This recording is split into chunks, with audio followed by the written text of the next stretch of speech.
Hello दोस्तों, ये Hitachi का विंडो एसी था 1.5 टन का।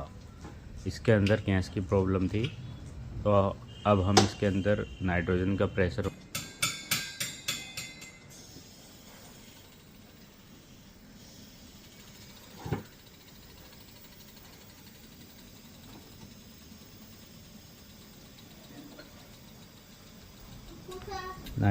प्रेशर हमने इसमें 240 के आसपास रखा है।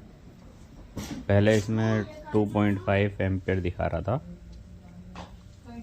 गैस चार्जिंग होने के बाद इसके एम्पियर अब 5.7 एम्पियर आने लगे। गैस चार्जिंग करने के बाद एम्पियर 5.7।